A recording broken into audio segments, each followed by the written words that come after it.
Son las 8:08 de la mañana, estamos ya en ampliación de noticias con Ricardo. Patricia está en camino.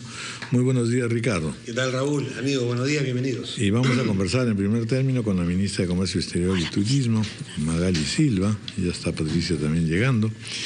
Ministra, muy buenos días. Gracias por estar con nosotros. Y la verdad es que tenemos que agradecerle. Se ha venido usted de Atlanta, del vuelo aquí a Lima y a RPP. Prácticamente, sí. Muy buenos días, Raúl. Bueno. Muy buenos días con todos, Patricia, Ricardo. Creo que ha sido unas sesiones maratónicas las que hemos estado viviendo, pero cuando se trata de en primer lugar, resguardar los intereses del Perú y poner al Perú en las grandes ligas, creo que no hay precio que valga. Sin duda, claro. Ha sido una tarea larga, pero importante. La primera cuestión que le quiero hacer es: el procedimiento llama la atención, ¿no es cierto? Es decir, se aprueba y sin embargo tiene todo lo que se ha aprobado que ser consultado a los respectivos congresos, de modo que la aplicación en general del tratado puede demorar año y medio. En principio, efectivamente es cierto lo que tú has dicho y no se saben los tiempos en el Perú. Por ejemplo, recordemos los tratados de libre comercio en Estados Unidos, con los de Estados Unidos, al momento de la firma hasta que se pone en vigencia son aproximadamente entre 2 años y medio y 3 años, ¿no? Eso es lo que suele ocurrir. Efectivamente, en este caso de las negociaciones del TPP, recordemos que son 12 economías y que representamos conjuntamente el 40% del Producto Bruto Mundial. Somos de América Latina uno de los 3 países que está presente, ¿no? Con México, con Chile y con Perú, que es, como decimos, las 3/4 partes de la Alianza del Pacífico, está presente en el TPP. Y nosotros hemos venido, como decía, trabajando, negociando. Esto es un acuerdo que empezó a gestarse por el año 2006, 2007, con el llamado de los países de los 4, el P4, donde estuvieron inicialmente países como Nueva Zelanda, Chile, Brunei. Luego el Perú se unió y ese es del año 2008 que el Perú... 2009, que el Perú empieza a formar parte ya de este grupo. En aquella época no había entrado Japón todavía, después se añadió también México. Y el día de hoy hemos logrado este acuerdo que se le conoce como el acuerdo del siglo XXI, porque es un acuerdo completo, es un acuerdo que tiene más de 23 capítulos, es un acuerdo que además no solamente mira principalmente la parte comercial, sino que trata de dotar de los instrumentos a los países que somos de distinta desarrollo económico, de distintos valores y diversidad cultural, ¿no? Tratar de dotarnos de estas herramientas para poder competir de manera efectiva y eficiente en el juego del comercio mundial. O sea, se facilita el proceso de inclusión, por lo menos de los países latinoamericanos. Efectivamente. O en específico es el caso del Perú. Efectivamente, no. Es un acuerdo que tiene una mirada inclusiva y justamente por eso está tan de acuerdo con el camino que ha seguido el Perú. El gobierno del presidente Humala tiene como lema promover la inclusión social y esto es justamente una parte de esos instrumentos con los cuales nosotros estamos dejando a la economía peruana.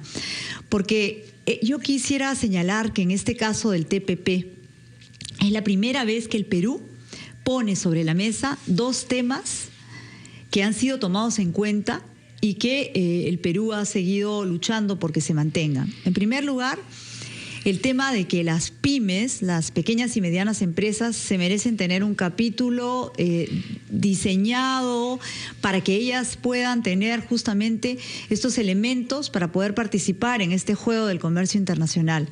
Este capítulo fue propuesto por el Perú, fue mantenido y fue al final acordado, en el que hay temas muy prácticos. Por ejemplo, lo que es importante acá es que nosotros, a través de la acumulación de origen, es decir, que nosotros podemos escoger los 12 países cuál es el insumo y en cuáles son las mejores condiciones en las que este insumo se nos presenta para poder justamente lograr ahorros significativos en la producción de un bien. Si estamos hablando de una chompa o si estamos hablando de un vestido, podemos escoger, por ejemplo, la tela en el Perú, podemos escoger los cierres en México, podemos escoger diversos accesorios de Canadá y todo ello exportarlo a Estados Unidos con preferencias arancelarias que están vigentes en el área del TPP.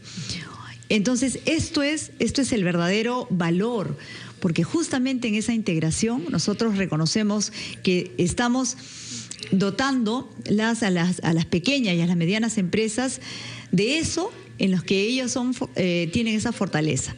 Por ejemplo, automóviles, ¿no? México tiene una industria pujante automovilística y el Perú y Chile son productores, somos países mineros y tenemos una mano de obra extraordinaria y una calidad del producto metalmecánico. Y somos exportadores de autopartes. Entonces, con las autopartes, nosotros nos podemos integrar en esta cadena global de valor que es la de la industria automotriz. Ministra, creo que en términos generales hay bastante consenso de que este acuerdo es sumamente importante, coloca al Perú en un lugar particular, pero hay que analizar los detalles y saber exactamente a qué nos enfrentamos. Por ejemplo, hay quienes consideran que en términos de ciertos medicamentos, por el respeto de las patentes y la imposibilidad de producir genéricos, podríamos estar entrampados en algo que hay que decirlo. Hemos estado luchando hasta hace poquito, ¿no es cierto? Tenemos medicamentos muy caros en materia de tratamiento oncológico, tratamiento de VIH-Sida. ¿A qué nos tenemos que atener? ¿Cuáles son los lados no tan amables, digamos, del TPP o cómo enfrentar este tipo de problemas? Efectivamente, Patricia, lo que hay que ver en estos acuerdos de esta naturaleza es que uno va con el 100% de sus aspiraciones. Y a lo largo de los 5 años uno las mantiene y uno siempre trata de escoger y de ganar lo mejor para su país. Nosotros estamos convencidos de que en el balance el Perú ha ganado muchísimo. El Perú, en primer lugar, como decía, es parte de este acuerdo plurinacional y en esto nosotros estamos convencidos de que el Perú ha avanzado muchísimo y que el Perú durante estos 5 días donde han sido la etapa más crucial de las negociaciones, porque quedaron los temas más sensibles para todos los países, que era la industria automotriz, la industria de lácteos y la industria de los farmacéuticos, pero de origen biológico, digamos, para ser más específicos. Entonces, queremos que el Perú esté convencido y que quede claro que el sistema de patentes en el Perú no se ha cambiado.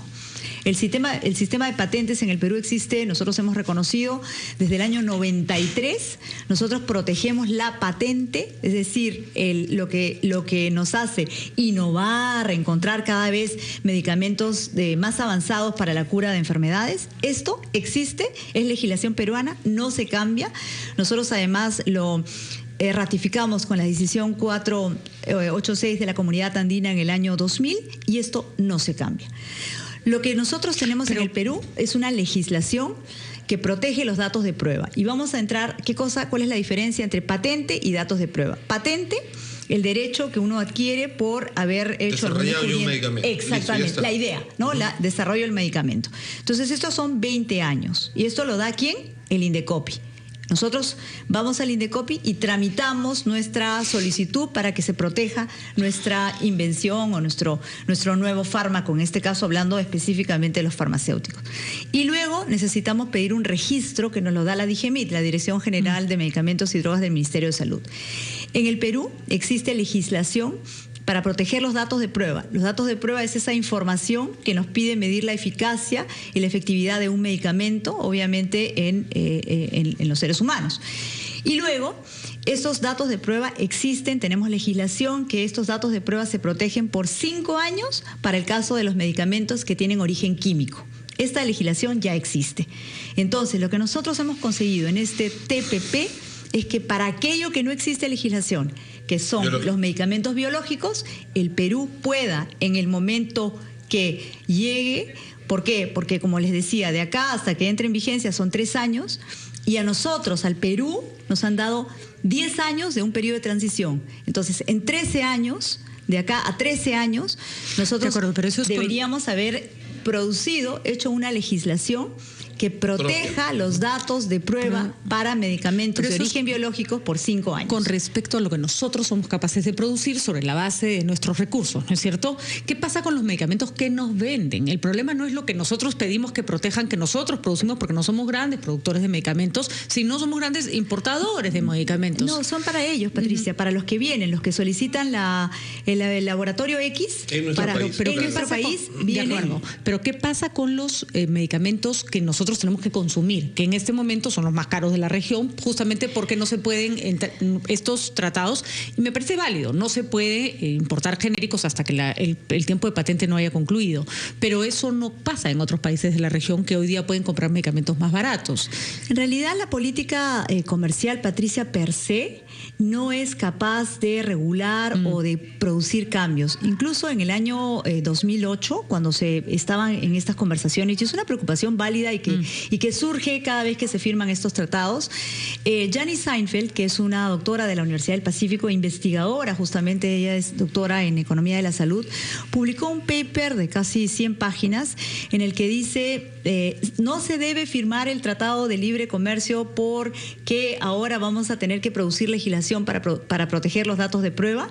Y ella hace un estudio basado en la evidencia, uno del Ministerio de Salud, un estudio del INDECOPI y un estudio de apoyo, en donde efectivamente, y compara con otros países, no hay evidencia empírica que justamente una política comercial per se, un tratado de libre comercio, cause incrementos en los medicamentos. Pero en lo concreto, ministra, sí, entendemos eso, pero en lo concreto, para la gente que esté escuchando la radio y que de pronto se ha visto afectada en algún momento por este cambio, la diferencia de precios entre un medicamento y otro.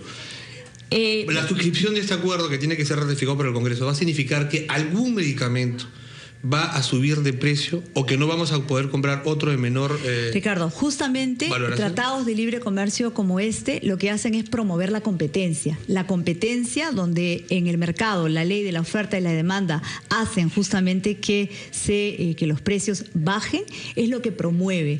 Lo que yo sí invoco es digamos a todos los actores involucrados en que los precios obviamente es un juego de mercado. Nosotros tenemos que, por ejemplo, con prácticas de información. Recordemos cómo en el caso de los... Yo le pido, porque esta es la información que circula y sería bueno que la aclaráramos. Si es que se extiende el periodo de protección de las patentes de medicamentos que se consumen en el Perú y no se pueden producir genéricos en ese momento ni se pueden vender genéricos, ahí el mercado no regula nada, porque es una suerte de protección. Pero estoy diciendo que las patentes no se extienden, Patricia. Las patentes existen por 20 años. Entonces, si tú tienes un derecho adquirido, ese derecho adquirido no va a cambiar. El TPP no cambia absolutamente nada. El día de hoy nosotros tenemos que en esos 20 años la solicitud para el registro, para tú como un laboratorio poder vender, en el caso de los químicos, te protege los datos de prueba 5 años. Entonces esos 5 años están contenidos dentro de esos 20 años.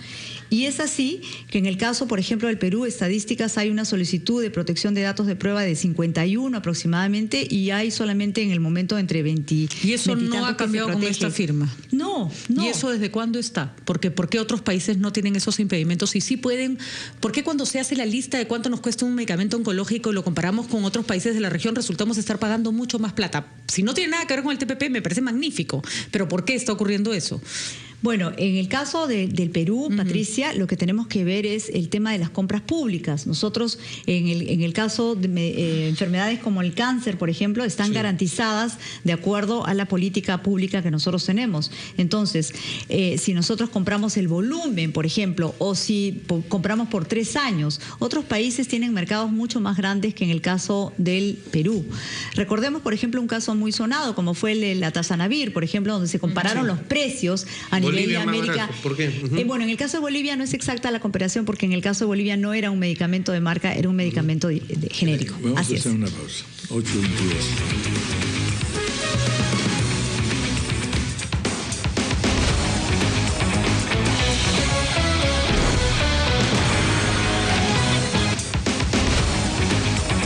Otro partido, estamos en otras ligas, ¿no es cierto? ¿Cuáles son las expectativas, a ver, en materia sobre todo de comercio exterior? En materia de comercio exterior, esto es simplemente un paso lógico, o no simplemente, esto es un paso lógico en la apertura de mercados y búsqueda de nuevas oportunidades que el Perú emprendió hace más de 20 años. El gobierno del presidente Humala lo que ha tenido muy en claro es que la economía peruana a nivel interno debía encontrar nuevos motores, y en este marco el Plan Nacional de Diversificación Productiva está totalmente o se ve fortalecido en la búsqueda de estos nuevos mercados y en mejores condiciones. Un tema también que yo quería mencionar en el... Mercados con los cuales en realidad nosotros tenemos en algunos casos una muy débil relación. Efectivamente, recordemos que en este grupo de los 12 el Perú tiene tratados de libre comercio ya con 7 y estamos ganando así de un solo plumazo, si se quiere, 5 nuevos mercados, que son Australia, Nueva Zelanda, Vietnam, Brunei Vietnam, Brunei, Malasia, son 3 asiáticos y 2 en Oceanía, ¿no? Australia y Nueva Zelanda. Por ejemplo, si nosotros queremos exportar a Malasia, en este momento, para que tengan una idea, productos como el pollo congelado en Malasia tiene un arancel de 40%, ¿no? Entonces, cuando entre en vigencia, el arancel va a ir progresivamente bajando hasta que sea 0. En el caso del Perú, el Perú a estos 5 nuevos mercados no les provee ni siquiera el 1% de la totalidad de que ellos compran, en lo que, por ejemplo, nosotros somos países que tenemos ventajas comparativas, como por ejemplo los textiles o los alimentos o los productos pesqueros. Y acá hemos calculado que si nosotros pudiéramos abastecer de estas 3 líneas de productos con todo lo que esos 5 mercados compran, nuestras exportaciones no tradicionales se incrementarían en 25%, ¿no? Más de 2.250 Y a la millones. inversa, ¿cuánto más dependeríamos de las importaciones nosotros? A ver, en el caso de textil, porque la industria textil es una industria que ha sido considerada de un tema sensible en las negociaciones, nosotros hemos logrado a través de este convenio que la desgravación, por ejemplo, con los textiles que entran de Vietnam, ¿no? Que recordemos que Vietnam es un productor y exportador importante de textiles, va a haber una desgravación progresiva hasta en 15 años. Y se aplican también todo lo que se llaman las salvaguardias para poder nosotros estar protegidos y actuar inmediatamente en la medida que se compruebe que hay una importación excesiva de algunos bienes de este país. El dato curioso es que en realidad los únicos presidentes que acaban su mandato y todavía no termina el trámite de este acuerdo o tratado son el presidente Humala y el presidente Obama, que sí están autorizados a firmar, pero en realidad depende mucho del próximo Congreso. De los congresos, efectivamente. Y creo yo también que hay que señalar que estos tratados de libre comercio lo que de alguna manera hacen es fortalecer las relaciones bilaterales que nosotros ya teníamos con algunos países. En el caso del Perú, por ejemplo, en tratado en materia comercial, nosotros teníamos tratados de libre comercio con Canadá y con Japón, pero a la hora que entramos a las negociaciones multilaterales y con la nueva, perspectiva que está teniendo Japón, hemos ganado casi 10 puntos en las preferencias arancelarias que Japón ha otorgado al Perú. Es decir, habían productos, por ejemplo, que antes ni siquiera se habían permitido abrir en la negociación bilateral, como por ejemplo los casos de los pescados, algunos pescados congelados que el Perú produce y que le va a poder exportar a Japón y que antes no se hacía. Y Japón es un gran consumidor de productos pesqueros. Muy bien. Bueno, ministra, muchísimas gracias por haber estado con nosotros. Muchísimas gracias a ustedes y vamos a ser muy claros en los próximos días, vamos a estar muy comunicados con la prensa, ¿Se va a tener acceso a los textos confidenciales? ¿En qué momento se libera esa información? Unos días, Patricia, unos días. Estamos tratando de que la versión en español salga al mismo tiempo que la versión en inglés. La versión en inglés está avanzada en un 80-85%, la versión en español está todavía un poquito más rezagada. Pero independientemente de eso, calculo yo que en los próximos días, porque recordemos que Canadá es el más apurado. Canadá, en el 18 de octubre hay cambio de gobierno. Así es. Muchas gracias. Muchísimas gracias a ustedes. 8:29 de la mañana, una pausa.